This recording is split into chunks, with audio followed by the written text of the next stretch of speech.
having it online was a really interesting experience because, as we talked about before, there can be advantages sometimes to having it online. And I think just in general, it's getting much more dynamic, the learning environment. I think that with the internet and this democratization of knowledge where all of a sudden I'm a big self-learner. So there have been a lot of things, whether it be investing or guitar or things that I've learned, picked up in the past. I've done it by just going online and typing in how to do this and piecing it together. So people and the next generation of people are really good at that. They're really curious people, and they've been given all these tools to then go and search on their own and not wait around to sit in a classroom for them to ask the questions they want to ask or research the things they want to research. So I definitely think that that's the trend. You have a lot of really curious people, really skilled and really talented people that are just finding all these new ways to kind of reinvent what we think of as education and what we think of as this traditional academics. So it's going to definitely become a much more dynamic, much more online, flexible type of definition of what a university can be. Yeah, I'm actually. And what do you think about the human interaction aspect in it? You mean, what do you mean exactly? Because listen, you're describing here a situation where actually everything is online. And you can actually learn everything online. You don't really need the university, you don't really need the campus, and you don't really need the people. As long as you have a video, then you have the information.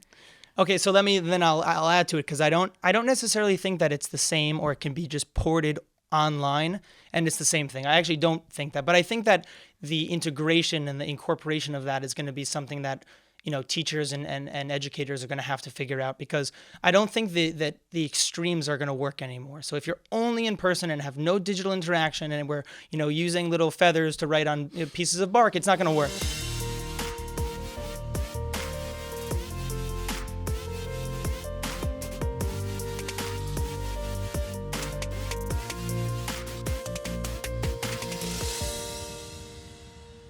Welcome everybody to episode 4 of the Future Economist podcast, where we talk to students who will be economists of tomorrow. We talk to alumnus who are now at fascinating positions of amazing companies around the world. And last but not least, we are talking to academics who give special insights on economics. This podcast is supported by the Reichman University. My name is Dr. Yael Hadass, and today I'm very happy to have Mayer Scharlat, who is a second-year student from the United States. Welcome, Mayer. Thanks so much for having me, Al. It's a pleasure to be on. Oh, it's a pleasure to have you. So I would love to start with, introducing you introducing yourself. Tell us about yourself, who you are, where do you come from, how come you're here in Israel in this podcast with me? Who am I? Wow, that's a big question. Yeah. Well, I'm 23 years old, actually, almost 24. Originally, I was born in the States, in the East Coast. I lived in Teaneck, New Jersey for a while. My family moved to Israel for about, I think, 8 years ago. I'm currently living in Modi'in, Maccabi Reut. I am, like you said, a second-year business economics student here at Reichman University. And yeah, I'm involved in a bunch of different things, investment group here at IDC.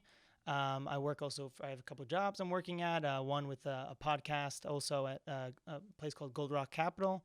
And yeah, just keeping busy. Wow, sounds very busy. Well, we're going to talk a lot about everything you mentioned. This was sort of like an introduction, but I guess it's interesting. I did not know that you actually immigrated to Israel 8 years ago. I was just asking myself, I actually wanted to ask you something about the place you came from. What's something unique you remember, but you're actually from both. So do you want to say something about where you came from?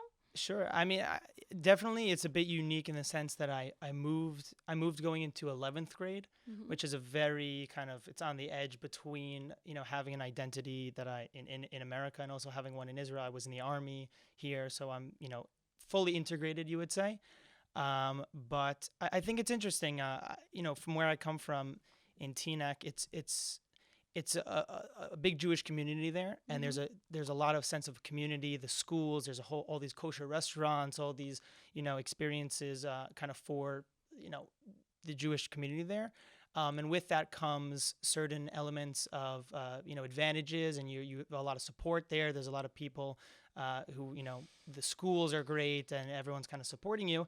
on the other hand, you also don't always see the fullness of the world. You don't always see all the different types of people out there. You're not always exposed to everything. So when I moved to, Israel, it really opened up, I guess you could say, this Pandora's box of like seeing the world and in a different light and outside just that bubble and kind of, experiencing that next stage for my life. Yeah. That must have been a culture shock. Yeah, you could say. For sure. What made your family immigrate?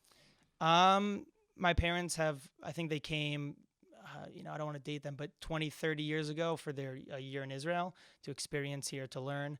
And ever since, they've both independently, before they were married and, when they got married, every year they've wanted to ultimately move to Israel for, Zionistic reasons. They want to be here. They believe it's a place to be and a place to invest in with our time, our family, our money, that type of thing. But the thing was that every year they would wake up and go, well, is this the year that we're going to move to Israel? And there would be just excuses or things that were in the way, and then 8 years ago, they asked the question, and for the first time it was, well, you know what, we could do it this year.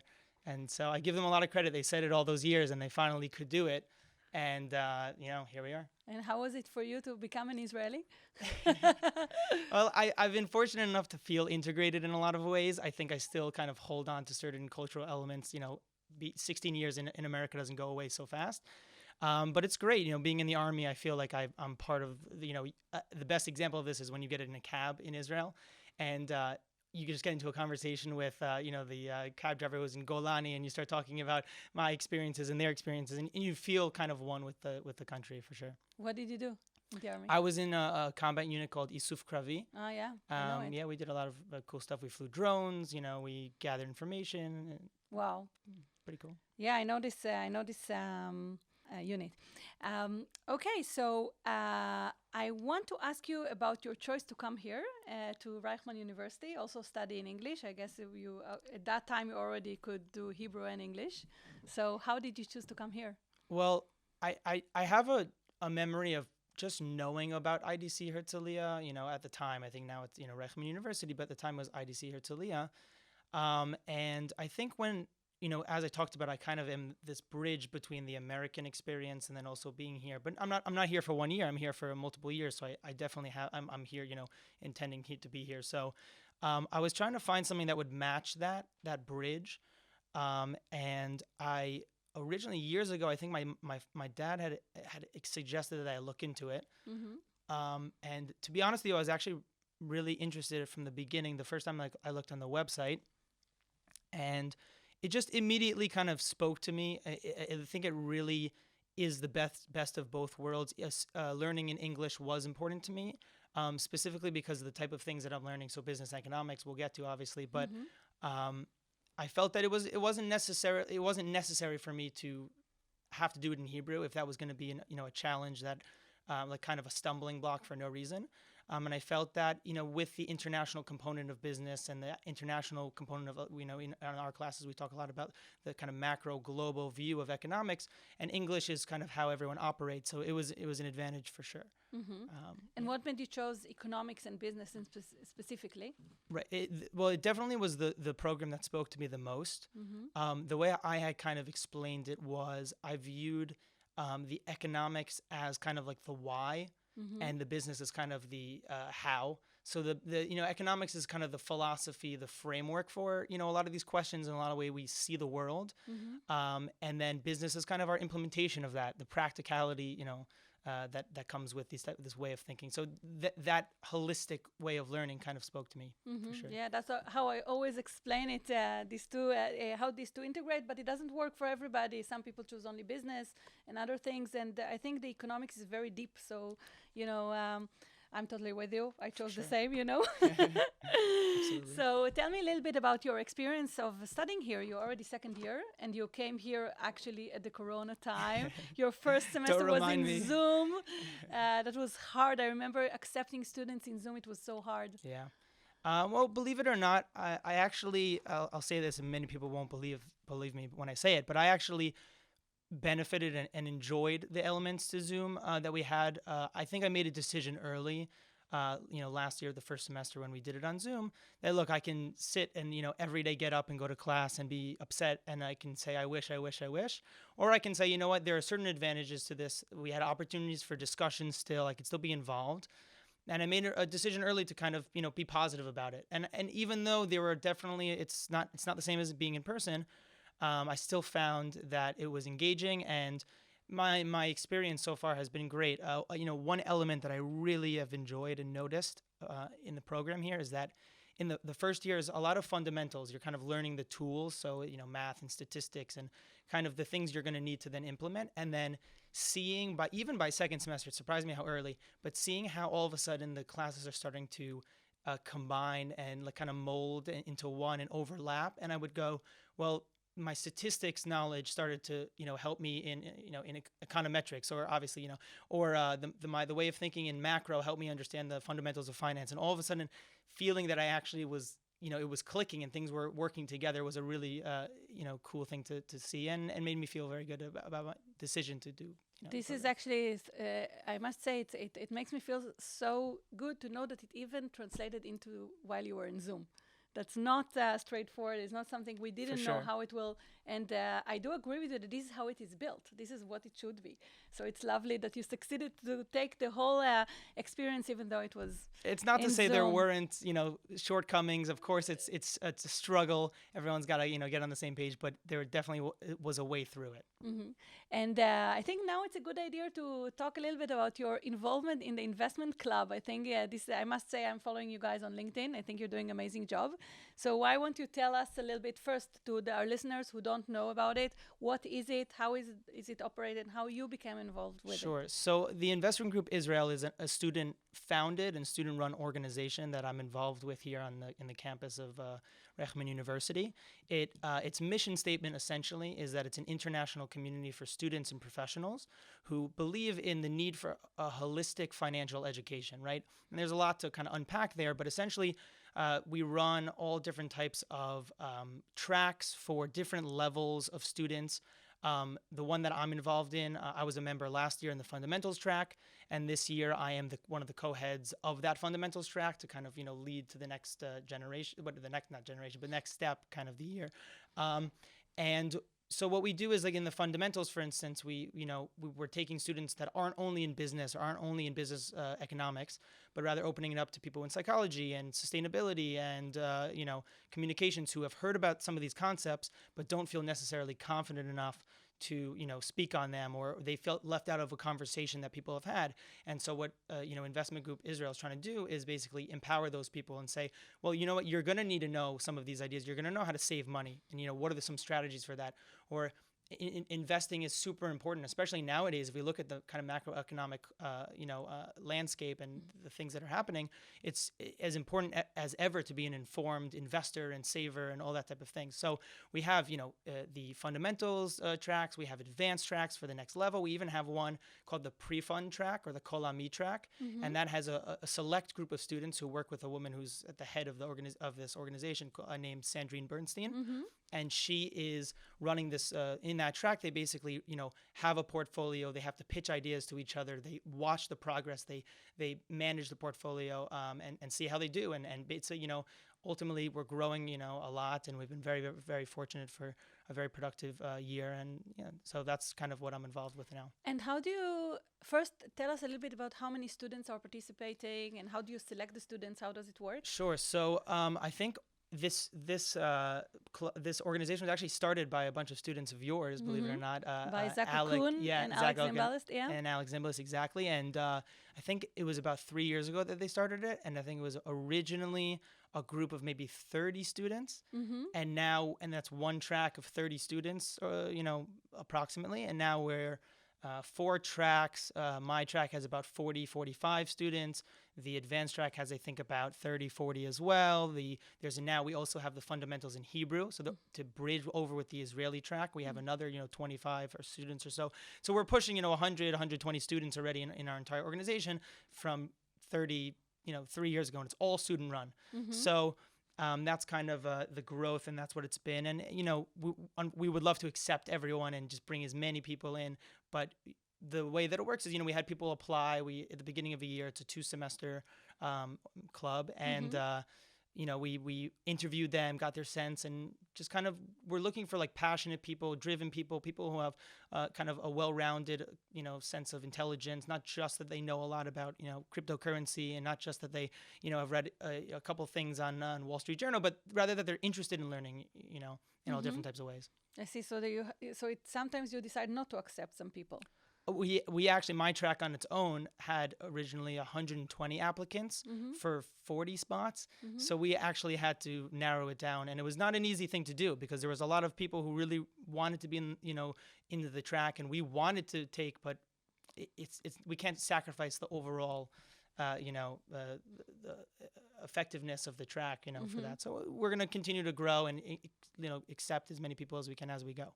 How do you choose what to teach? You just, you're very novice at this. So tell us a little bit how you do that. It's a good question, especially coming from a teacher, because I'm sure there's always those considerations as like what goes into the curriculum. And I'm actually making the curriculum now for the second semester. So I think the philosophy we took was the first semester, we want to get everyone on the same page. So some of the people in, let's say, I'll talk just about the fundamentals track that I'm in because that's the one I can speak on. We wanted to get everyone on the same page, and not everyone had the same starting knowledge. So some people knew a little bit more and could speak on economics, or could speak on investing, and some people had no idea. You could say bonds, you could say interest rate. They don't even know the terms. Exactly. So the first semester we basically ran through. We did a crash course on economics, like 3 weeks on economics. We then did a session on savings. We talked about, we followed by a stock market. We talked about the mechanism of the stock market, how it works, different, buying and selling, and the idea of how you do these things, different order types, all these type of things. And we had finally the last topic we did was the bond market, a vastly underrated thing that not enough people talk about or understand. But the idea there being that we're giving people kind of the foundation to then make decisions. And keep in mind, another thing I didn't mention about investment group is we have speakers come. So we've had, professionals that in the network of investment group, we reached out to some really big names, and we've had speakers come to give, discussion. Zvika Eckstein actually was one of our first speakers, and he, talked about during the economics module. And that was kind of the first semester. We were trying to say, like, well, let's give the tools to, for people to kind of understand and be on the same page. The second semester, we're actually looking kind of the next level. And we're saying, okay, we can all talk about inflation, interest rates, what the stock market is, how the bond, what it is, a bond, and all that type of thing. But now what we're doing is we're trying to say, okay, how can we use that to make decisions? And the goal ultimately is basically, a whole semester dedicated to all the considerations for building a portfolio and being more financially literate and, being able to judge a company and understand, its value and that type of thing. So together, that's how I've kind of chosen, the topics and the course for it. And by the way, to teach investments, there are a lot of things. It's not like you can't really, I think, teach the whole investments. You just have to sort of like touch upon the subjects, right? Absolutely. We're trying to keep it accessible. It's one of the reasons why it's an advantage being a student teaching other students, because we create a very comfortable environment. It's very eye level, and we've had a lot of success with that. That sounds really amazing that you come here and like few years, like a year and a half later, you're already running a little program inside the school. So that's actually sounds to me super, super exciting. And tell me how you also integrate that. You mentioned earlier was a job. So how do you do that? Yeah, so I've found surprisingly quickly that with my experience from Reichman University and specifically the business economics program, because the thing is, people know what the business economics program is at IDC, at Reichman. Like, I've heard multiple people who've gotten jobs, and people look for those students. So not to say they don't look for other students. In the business school or the entrepreneurship, they do. There's another element to the school here, which is that, when you come to college and you come to university, there's the technical kind of educational side, which is really important, but it's not the whole picture. The other picture is, work experience, networking, creating partners. This is an international program. So now I know people in, Argentina and in African countries and in Asia and Europe and across, the United States. Like, I have a network to work off of. So it's really this two-sided experience here. And I've been able to leverage it for positions, like I said, working at this place called Rock Capital and with their podcast, which is... How did you get that job? Well, it was actually through my connections from Investment Group. Ah. One of the heads currently of Investment Group had, kind of posted about it, wanted to see if anyone was interested, and then I was able to say, hey, this piques my interest. I want to learn more about it. I think I could be relevant. We made the connection, and so far it's been going really well. And I can be confident about doing it because of the foundation from business economics and because of the Investment Group, which are all been the experience side of Reichman. So what do you do there exactly? What is So your currently, my current role there is that I'm a research assistant. So what that's meant is finding guests, finding topics, whichever one comes to me first, and then kind of finding the one to match with it, and then writing questions for that episode, connecting the guests with the hosts and the partners at the Gold Rock Capital that runs this podcast. It's called Definitely Uncertain, which is something about the investing, the markets, and everything. Is a lot of uncertainty, especially nowadays. And now it's kind of turning into more of they're giving more responsibilities, and I'm going to kind of take the podcast to the next level and some of the producer kind of elements to it. So that's where it's headed now. Exciting. Yeah, I'm very excited about it. It's very been great. exciting. I must say, it sounds to me that it really clicks with your Investment Group activity, because it is about searching content and producing content. And I must tell you that I'm also interested to hear about it, because many of our students go and do more, I would say, jobs that are traditional, like financial analysts, like things like that. I think you're one of the first that went into the, I would say, economics and business media. Sure, yeah. So sometimes I feel a little bit like a journalist. Yeah, exactly. You have here a start of a journalism career. Yeah. And that's actually, and I would just add that just in a recent podcast I just had, I keep saying that, the economics education is like so open. You can do so many things. So here is an example. Absolutely. And the thing is, I don't know if I mentioned it, but the podcast is about macroeconomics, investment opportunities, philanthropy. So it's been very relevant to the things that I've been learning. And I feel that I've been able to pull from that information and that confidence that you need, to kind of to operate in that space. Fantastic. I'm happy to hear it. I didn't know about everything. So now I must say another thing that is very important for me as the head of the program is to have a really active network. Absolutely. And I think our network is very active. And every time I see the, little glimpse of here it's working, it's very, very makes me very, very happy. Yeah, it's very rewarding. Absolutely. Fantastic. Okay, so let's see what else. I actually had a lot of topics to talk with you, and you actually said so many new things that I just left my questions away. But maybe, that's actually a very interesting question that we ask everybody here in this podcast, because this podcast is about education and economics, and education of economics specifically. So we ask everybody, what do you think about how university would look like in 20 years? Like what in essence, we're interested in the idea of what is the future of education? Wow, that's a good question. I don't know that I can say with certainty what the future of it is, but it's a good question. I think that this whole Corona, period has been definitely a moment where we've kind of seen the change. There's really this big change that's happened with people, and it's been almost like a pilot session to see what's going to happen if, I don't know, let's say university jumps online and is completely online. And I think what that's highlighted is we can get stuck a little bit sometimes in our old ways of doing things and feel, you know what, we don't need to, innovate. We don't need to add anything. Why, if it's not broke, don't fix it. And Corona kind of made everyone say, well, it's broke. They weren't in their comfort zone. So all of a sudden, all these new ideas come up and these new adjustments. And I think, having it online was a really interesting experience because, as we talked about before, there can be advantages sometimes to having it online. And I think just in general, it's getting much more dynamic, the learning environment. I think that with the internet and this democratization of knowledge where all of a sudden I'm a big self-learner. Mm-hmm. So there have been a lot of things, whether it be investing or guitar or things that I've picked up in the past. I've done it by just going online and typing in how to do this and piecing it together. So people and the next generation of people are really good at that. They're really curious people, and they've been given all these tools to then go and search on their own and not wait around to sit in a classroom for them to ask the questions they want to ask or research the things they want to research.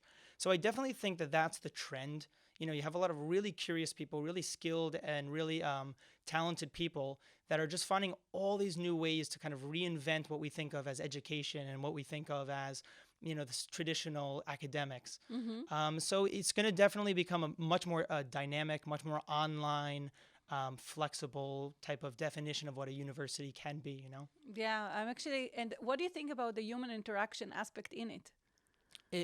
What do you mean exactly? Because listen, you're describing here a situation where actually everything is online, and you can actually learn everything online. You don't really need the university, you don't really need the campus, and you don't really need the people. As long as you have a video, then you have the information. Okay, so I'll add to it, because I don't necessarily think that it's the same or it can be just ported online and it's the same thing. I actually don't think that, but I think that the integration and the incorporation of that is going to be something that teachers and educators are going to have to figure out, because I don't think that the extremes are going to work anymore. So if you're only in person and have no digital interaction and we're using little feathers to write on pieces of bark, it's not going to work. On the other hand, completely moving online, it's not the same. And I'll say this: I think online learning is kind of like a driver simulation. If you were to, let's say, learn how to drive and you do it through a simulator, right? It can be a really good simulator and it can have feel really realistic, but it's not the same as when you get in a car and someone says, drive, make a turn, parallel park, and all that type of things. And I think that there is still that human element, like you were saying, that human interaction, which adds this kind of X factor to the interaction. It's all the little subtleties that we've lost over Corona, reading someone's facial language, seeing someone smile, the body language of things, it's hard to read a room on Zoom and see, are people interested? Is that awkward? I think that it's going to be the answer about the future question, what's university, what's education going to look like? It's going to be what's the balance between those two things? How can we strike a balance that kind of addresses the changes technologically and also the way that we've changed because of technology, but also still incorporates that human element. Right. And the question is what exactly is the contribution of the human element? This is something I've been asking myself. It's not clear. I just feel much better when I see the people than when I see Zoom screens. But I cannot really, say exactly what makes it different. There's just ain't nothing like the real thing, I think, to a certain extent. There's just nothing compares to being in a room with real people and interacting. And people forget that because we're on social media all day and everyone's talking about the metaverse and all these things. But at the end of the day, we're humans. We crave interaction and we want to be in person and we want to see people and we want to engage in that and feel all these little things that we pick up on that maybe we forgot we were picking up on. Right. I think that all the online activity can actually generate maybe more room for the human interaction, because instead of sitting in class for 2 hours listening to the professor, you can actually do it at home and then do something with your peers like you do in the investment club. Right. In a way. That balance, that hybrid kind of method is going to be what's going to work. Yeah, absolutely. Yeah, maybe I'm actually really looking forward to see how it's going to develop. I think I personally really think that much more individual interaction must take place, like more things together. And actually that's why, for instance, in my courses I started to give a lot of projects and papers to do together. Like the togetherness is really important. It's not as a student, we love that. Yeah. We love when someone says, you know what, instead of just quizzing you, instead of just putting an exam, let's break it up, the grading, and we'll do a project or a presentation. I think can't speak for everyone, but I think we like the fact that people change that up. It's one of the highlights for us. Yeah, it's on one hand it reduces stresses from the final grade, but on the other hand it does allow you to learn from your peers. Absolutely. Which is, I think that's what I do. The only thing I'm always worried about, what happens if only one person do the work and the other is in the beach. But I guess you cannot control for everything. Yeah, absolutely. Okay, so, and the last question is, in the past when you went to university, you would get a degree and then you start your career and that's it. And now we are talking a lot about lifelong learning and stuff like that. How do you see that? Like lifelong learning? Yeah. I think that's, it really speaks to kind of what we were saying, this human element in learning. I don't know, I think learning, it means you're keeping your mind open. I think it means you're not settling and not, convincing ourselves that nothing needs to be changed. I think that, like I said, things are getting more dynamic, things are getting more accessible. And I don't know, it's weird because it's a split. I think that there are the reasons to believe that, people's curiosity and their, ambition to learn has diminished in some ways. The fact that so few people continue to read books, which is something that years ago, you would never imagine. People read books, people continue to read books, but people don't interact with that enough anymore. So on one hand, you say, well, that's not a good thing. On the other hand, there's all these positives that have come into, the ability to learn and continue to learn throughout your life. So I think it's, a personal challenge, it's a community challenge, it's a family challenge, and just trying to remember that, excitement when you're learning something new. Mm-hmm. If you can remember that feeling, I think that we'll never stop learning, because it's such an exciting rush of adrenaline and what a great way to finish this podcast. I must say the love and the excitement of learning. Absolutely. I think it's something that at least all of us here in the university are people who definitely feel that way. That every day you learn is an exciting day. And I also happy to hear it from a student, because sometimes students, say, oh, we need to study and there's exam and we don't like it and, blah, blah, blah. So it's nice to, elevate above it and say, actually, learning is, great fun. And so I'm so happy to hear it. And I think we are at the end of our podcast. So I want first to thank you so much for this very, very insightful conversation of our episode. Thank you so much for having me, Yael. I appreciate it. My pleasure. I really, really appreciate your time. Of course. And if you're a student and you like this conversation and you're interested in a degree in business administration and economics at the Reichman University, make sure you check out the link in the description below, and you'll find there everything you need to know about the degree. If you want to come to an open day here in Herzliya, you are more than welcome to join. Make sure to subscribe to this podcast. You will hear more interesting episodes from students. You will hear other alumnus. You'll hear faculty members and other lecturers and students, so make sure you subscribe. Thank you very much for listening today. For everybody that's watching, thank you for watching, and I'll see you and hear you in the next episode. Have a great day.